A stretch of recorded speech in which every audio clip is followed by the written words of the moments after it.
저 물리 수업을 맡고 있는 구본철이라고 합니다. 네.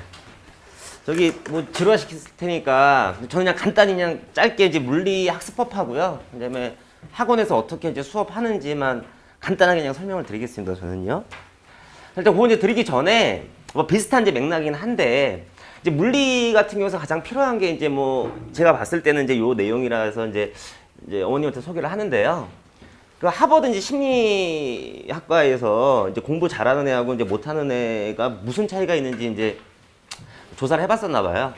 근데 뭐 그게 이제 뭐 IQ가 보통 이제 좋은 애들이 이제 지능이 높으니까 공부를 잘 하겠다고 생각을 했는데 알고 봤더니 이제 뭐 IQ는 이제 전혀 관계가 없고 이런 실행 능력이라는 부분 이제 전두엽에서 뭐 관장을 한다고 하는데 이 실행 능력의 차이가 컸다고 합니다. 그러니까 이제 실행 능력이 뭐냐면요. 쉽게 얘기하면 책상에 이렇게 앉아가지고 뭐 3시간, 4시간 꾸준히 공부하는 애가 있고 1시간만 있어도 이제 뭐 엉덩이가 아프거나 쑤시거나 뭐 해가지고 이제 일어나서 뭐 게임하고 이런 애들이 있을 거 아닙니까? 그 차이가 이제 바로 실행 능력이라고 합니다. 그게. 그래서 이제 이 실행 능력이 높을수록 공부를 더 잘 하게끔 되고 또 오랫동안 책상에 꾸준히 있게끔 되고 뭐 그런 애들이 이제 당연히 뭐 성적도 좋겠죠. 그래서 이 실행 능력은 이제 후천적으로 선천적으로 생기는 건 아니고요. 이제 후천적으로 생기는 거고 그 다음에 이제 어떤 훈련이나 이제 습관 같은 걸 통해서 얻을 수 있다고 합니다. 그런데 이제 반대로 이제 실행 능력이 이제 이렇게 단계별로 이제 이렇게 차곡차곡 이게 능력이 높아질 수도 있긴 하지만 1밖에 못하는 애한테 10에 해당하는 뭐 능력을 하라고 한다 그러면은 못할 거 아니에요. 그래서 이제 어느 정도 일정 이상으로 이제 과도하게 한다 그러면 이제 저조하게끔 되기도 한다고 합니다. 그래서 이제 일단은 이제 공부를 하는 데 있어서 또 특히 이제 물리를 하는 데 있어 가지고 실행 능력이 가장 좋은 필요하다고 생각을 하거든요. 그래서 이제 실행 능력을 이제 높이려면 이제 어떻게 해야 되냐. 이건 이제 하버드 이제 거기서도 이제 그렇게 얘기를 한 거예요. 어떻게 하면 높이게끔 되느냐. 뭐 바로 시작을 해야 된다고 합니다. 그러니까 이제 어떤 일을 하든, 그러니까 뭐 어떤 공부를 하는데 뭐 게임 1시간을 한 다음에 그 다음에 내가 공부를 하겠다. 이거 1시간 게임 하고 중간에 끊으면 안 되니까. 그래서 이제 1시간만 하고 공부를 하겠다. 뭐 이런 게 아니고요. 이제 바로 이제 공부를 시작을 해야 된다. 예를 들어서 뭐 학교 끝나고 집에 와서 학원 가기 전에 먼저 뭐 학원에 해당하는 뭐 과제든지요. 뭐 그런 걸 이제 먼저 끝내놓고 밥을 먹는 애가 있을 거고 배고파서 먼저 밥을 먹은 다음에 이제 숙제를 해야 되겠다 이런 애들이 두 가지 종류가 있을 거 아닙니까? 두 부류가. 그러니까 이제 여기서 얘기하는 건 이제 바로 자기가 해야 될 거는 바로 먼저 끝내놓고 그 다음에 해라. 뭐 이렇게 한다고 합니다. 첫 번째 방법이요. 두 번째는 뭐 목표는 뭐 크게 가질 필요는 없고요.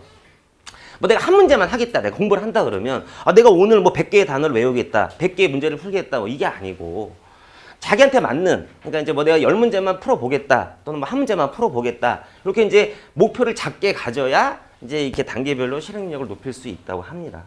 근데 이제 또 세 번째로는 좀 학생들은 또 자기 스스로 아직 이제 어리니까 스스로 이제 실행 능력을 높이기가 좀 힘들다고 해요. 그러니까 이제 보통 이제 학원에 보내서 수업을 듣는 것도 어떤 면에서는 실행 능력을 높이게끔 하는 거고 그 다음에 이제 집에서 이제 부모님 입장에서도 예를 들어서 그래 너 이거 문제를 하나 뭐 풀고 뭐 숙제를 했니? 뭐 숙제하고 나서 이제 밥을 먹을까? 뭐 이렇게 이제 지도할 수는 있잖아요. 뭐 그런 식으로 이제 주변에서 좀 도움을 줘야 실행 능력을 높일 수 있다고 합니다. 그래서 이제 요거는 이제 하버드에서 이제 그렇게 얘기를 한 거고요. 그래서 이제 제가 생각하기에는 이제 물리 공부를 이제 잘 하려면요. 뭐 결론적으로 이제 실행 능력을 좀 높여야 된다고 생각을 해요. 뭐 이제 보통 이제 물리 같은 경우에는 이제 뒤에 가서 말씀드리겠지만 공식하고 내용만 안다고 문제를 풀 수는 없거든요. 보통 이제 생물하고 좀 달라요. 생물 같은 경우에는 뭐 어느 정도 나와 있는 내용에 해당하는 것만 숙제를 하면 문제를 바로 풀기가 쉽거든요. 근데 이제 물리 같은 경우에 어려워하는 이유가 뭐냐면 공식이나 내용을 다 알아도 그걸 문제에 적용을 못 시킨다 이거예요. 보통 애들이 어려워하는 이유가. 실제로 이제 우리가 이제 문제를 풀어서 평가를 받아야 되니까요. 그래서 이제 실행력을 높여야 되게끔 하는 게 이제 물리 공부에서 중요하다고 생각을 하고요. 스스로 이제 불가하죠. 그래서 이제 학원에서 이제 이렇게 어느 정도 이렇게 해줄게 하는데 이제 학원에서 하는 방법은 뭐 저 같은 경우는 이제 화학하고 마찬가지로 일단 이제 공식이나 이제 내용이 있어요. 그걸 이제 마인드맵, 뭐 실제는 뭐 거창하게 뭐 마인드맵이긴 하지만 이제 공식이나 이제 내용 이렇게 하나 이렇게 만들어 놓은 지금 이제 어머니한테 이렇게 나눠드렸던 그 공식에 해당하는 이제 그거를 가지고 이제 수업 시간에는 하죠. 수업 시간에 하고 그 다음에 이제 수업에 해당하는 전체 내용을 이제 한눈으로 좀 보기 편하게끔 제가 이제 이렇게 뭐 컬러풀하게 좀 만들어 놨거든요. 근데 그걸 통해서 이제 일단 공식하고 내용을 이제 계속 반복해가지고 하게끔 하고요. 테스트도 볼 거고요. 그 다음에 이제 두 번째로 이제 이 공식을 다 외웠으면 이제 문제 적용력을 해야 되는데 단계별로 이제 쉬운 것부터 시작을 해야 되겠죠. 이제 보통 이제 학생들이 이제 두 부류예요. 이제 물리가 어려운 이유가 공식이나 내용을 완벽하게 숙지하지 못하고 문제를 푸는 경우. 그다음에 공식이나 내용을 완벽하게 숙지했는데도 불구하고 문제를 못 푸는 이유는 이 물리도 쉬운 문제부터 이제 어려운 문제까지 단계별로 있잖아요. 이제 학생들은 보통 이제 공식하고 내용을 다 외우면 생물처럼 뭐 생물 과목을 제가 하는 거 뭐 얘기하는 건 아니지만요. 모든 문제를 다 풀 수 있다고 생각을 해요. 그러니까 이제 쉬운 문제 앞에 뭐 기본 문제 어떤 뭐 교재든지 보면 이제 기본 문제가 앞에 있고 뒤에 이제 심화 문제 같은 게 있잖아요. 그러니까 기본 문제는 한두 개 풀다가 아이 나 풀 수 있네 이러고 넘어가고 심화 문제를 푼단 말이에요.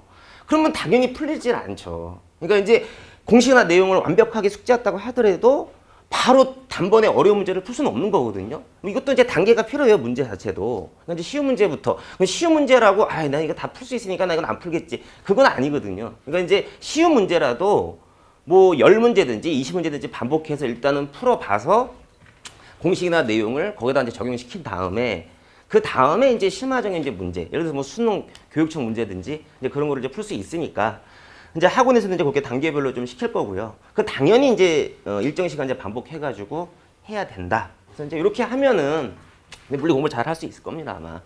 그래서 이제 수업 시간에 제가 이제 어떻게 하냐면요.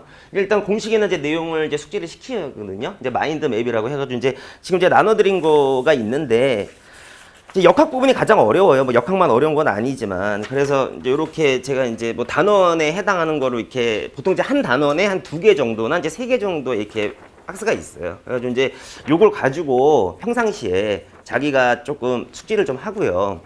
근데 요게 제가 이렇게 사물을 하는 이유가 이렇게 접어서 가져다닐 수 있거든요. 접어서 이렇게 해가지고 가져다닐 수 있어요. 그래가지고 이제 혹시나 뭐 버스를 기다리다가 정류장에서 음악을 들으면서 좀 보든지요. 이게 하라고 제가 해요, 애들한테. 근데 한 10명한테 얘기하면은 한두 명밖에 안 하더라고요. 그러니까요. 이걸 접어서 가져다니는 애가 한두 명밖에 안 돼요. 그래서 이제 계속 저는 얘기를 하죠, 애들한테. 그래서 뭐 어떤 애는 뭐 버스에서는 이거 못 본다, 버스 타면 이거 멀리 나가지고 못 보는데 이거 어떻게 하라고 그러냐, 뭐 이러는데 뭐 버스에서 보라는 얘기인 건 아니고요. 그러니까 이제 자기가 이제 이렇게 가져다니면서 휴대하면서 이제 조금씩 이제 눈으로 봐두면 훨씬 더 이제 들어가기가 쉽다, 이제 이런 얘기인 거고요. 그래서 이제 그거에 해당하는 걸 이제 그 다음 주에 이렇게 똑같이 빈칸으로 만들어서요, 테스트를 봐요. 여기 두 번째 이제 그건 이제 빈칸으로 동일하게 만들어 놓은 거거든요. 그래서 이제 화학하고 마찬가지로 물리도 이제 누적해가지고 이제 테스트를 봅니다. 이제 이게 이제 맨 처음엔 한 장, 그다음에 뭐 2장 이렇게 될 거 아닙니까? 그래서 이제 보통 한 단원별로 제가 가장 최소화해서 만들어 놓기 때문에 한 2장 정도밖에 안 돼요. 근데 이 2장 정도를 뭐 반복하는 거는 뭐 어렵지는 않거든요. 그래서 이제 계속 이제 반복을 시켜가지고 이제 테스트를 봐서 일단 공식이나 이제 내용을 좀 익히게끔 하고요.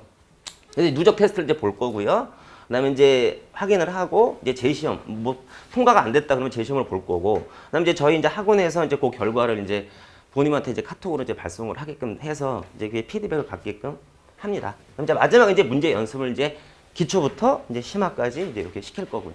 그래서 이제 요게 이제 물리원의 이제 선행에 해당하는, 어차피 이제 예비 고1이면은 이제 뭐 통합과학은 이제 내신으로 그냥 하는 거고, 결국 이제 2학년, 3학년 가서 뭐 수능에서도 통합과학은 안 보잖아요. 그러니까 이제 물화생지에 해당하는 것만 보니까 이제 선행 수업이나 그다음에 예비 고2의 뭐 내신 수업이나 비슷하게 이렇게 나가게끔 됩니다. 그래서 이제 나중에 이제 혹시나 이제 2학년, 이제 3학년이 된다 그러면 뭐 2학년 때는 이제 본격적으로 이제 내신을 해야 되겠죠. 그래서 이제 이 내신 준비는 이제 보통 이제 학교별로 다 조금씩 다르긴 한데 이제 공통적인 내용하고 이제 문제풀이를 나갈 거예요, 제가. 그리고 이제 보통 이제 내신 들어가기 전에 이건 2학년 내용입니다, 여러분. 2학년 내용이니까요. 2학년 때. 그래서 이제 한 시험 보기 한 4주 전부터는 그 전까지는 이제 공통적인 내용하고 문제풀이가 끝나고요. 그 다음에 이제 기본적인 문제를 이제 한 주나 2주 정도 이렇게 같이 이제 심화까지 풀고, 그 다음에 이제 직전하고 이제 그 전주, 그러니까 보통 한 2주 정도에 해당하는 건요. 학교별로 이제 내는 내용이 좀 다 달라요, 보면은. 근데 이제 실제 물리 같은 경우에 요 이제 지역에서는요, 실제로 스스로 선생님이 문제를 만들어서 내는 학교는 없어요, 선생님. 보통 이제 시중 교재나 뭐 교육청, 그다음에 뭐 수능 문제, 아니면 뭐 수능 특강, 이제 보통 그 해에 나오는 거 있잖아요. 이제 그런 거를 발췌해서 내시는 분이 많아요, 물리가. 근데 각 학교로 조금씩 차이가 있다고요. 그래서 예를 들어서 몇 개만 말씀드리면, 대중고 같은 경우는 이제 교육청하고 수능에서만 내요, 거의. 그러니까 이제 그걸 이제 올해 이제 물리원 내신 기준으로 말씀드린다고 한다 그러면 올해 걸로요. 아직 이제 개정이 됐으니까 이제 그 다음에 조금 이제 바뀔 수는 있겠죠. 뭐 이런 특징인데 서라벌 같은 경우에도 교육청 수능을 내요. 이제 교육청 수능 뭐 자이스토리나 이런 문제에서 보통 발전하는데 서라벌 같은 경우에는 서술형 문제를 내는데 선생님이 스스로 만들어서 내요, 이거를. 그러니까 그건 애들이 풀 수가 없어요. 그러니까 이거는 선생님이 객관식에 해당하는 거는 이제 교육청이나 수능 문제를 내긴 하지만 변별력이나 등급을 내야 되니까 서술형 같은 경우는 선생님이 스스로 만들어서 제가 딱 봤을 때 시중 교재에 없는 거예요. 저도 이제 많이 봐왔으니까 딱 보면 아는데 없어요. 선생님이 스스로 만들어서 내요. 그래서 대학 교재에서도 만들어 제가 찾아봤거든요. 없어요. 그러니까 이제 그런 문제를 내는데 중요한 건 그게 이제 몇 년 동안 계속 보잖아요. 그럼 비슷한 문제를 이렇게 뭐 재작년도에 봤던 거를 뭐 올해 또 내든지 이렇게 이제 비슷하게 만들어서 내시더라고요. 그래서 이제 그런 거는 연습을 시켜줘야 돼요. 그렇지 않으면은 점수를 받을 수가 없으니까. 특징이 이제 그렇다는 얘기인 겁니다. 서라벌 같은 경우는요. 그리고 이제 뭐 청원용어 같은 경우에는요. 수능 특강만 내요. 고3 이제 배우는 게 이제 수능 특강인데요. 그 수능 특강에 해당하는 문제만 내요. 그리고 그대로 내요. 보통 이제 다른 학교 이제 기억, 니은, 딕에서 바꿔서 내는데 그대로 낸다고요. 그럼 모든 애들이 다 100점 맞을 수 있을 거라고 생각하잖아요. 근데 그렇지 않더라고요. 보면은 다 객관식으로 내고 주관식으로 좀 바꿔서 그 문제를 내기 때문에 몇 개는 애들이 그것만 계속 한다고 해가지고 또 잘 안 돼요. 그러니까 이제 수능 특강에 해당하는 것만 내기 때문에 이제 그거를 이제 뭐 4번이나 5번 반복을 해주고 그 다음에 이제 응용에 해당하는 부분. 왜냐면 이제 서술형 이제 두세 개 문제는 동일하게 내지 않고 객관식이 아니고 주관식으로 바꿔서 내니까. 뭐 그런 특징이 있습니다. 그거 같은 경우. 용화유 같은 경우는 이제 용화유 이제 물리 선생님이 지금 EBS 뭐 강의를 하시니까 그 선생님에 해당하는 교재가 있어요. 거기서만 또 문제를 내요.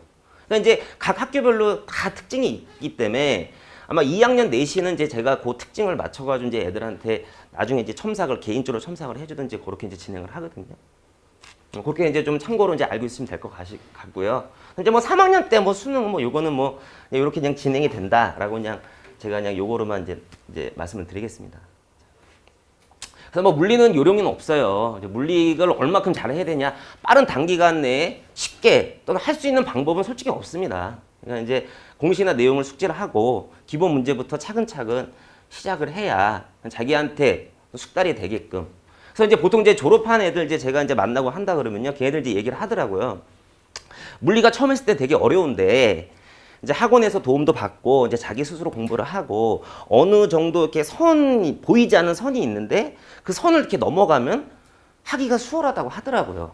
그러니까 이제 어떤 선이 있어요. 물리 같은 경우는. 물리 같은 경우는 한번 빵 하고 터지면 그 다음부터는 자기 스스로 학원의 도움을 받지 않고 자기 스스로 해도 어느 정도 할 수 있거든요. 그래서 이제 이 학원에서 제가 이제 수업을 하는 목적은 그 보이지 않는 선까지 저도 이제 어디까지는 모르겠는데 거기까지는 해 주려고 합니다. 저 같은 경우는. 자, 그래서 이제 뭐 물린 여기까지 제가 마칠게요. 어머님 좀 지루하실 텐데 여기까지 설명을 드릴 거고요. 뭐 이상으로 마치겠습니다. 네. 네, 질문. 네. 그 전자공학을 네. 지원하려고 하면 네. 고3 때 그 선택으로 물리투를 꼭 해야 하는지 아니면 중위권 이하는 네. 굳이 점수 잘 나오는 걸 택하는 게 더 나은지. 아, 고3 때요? 고3 때요.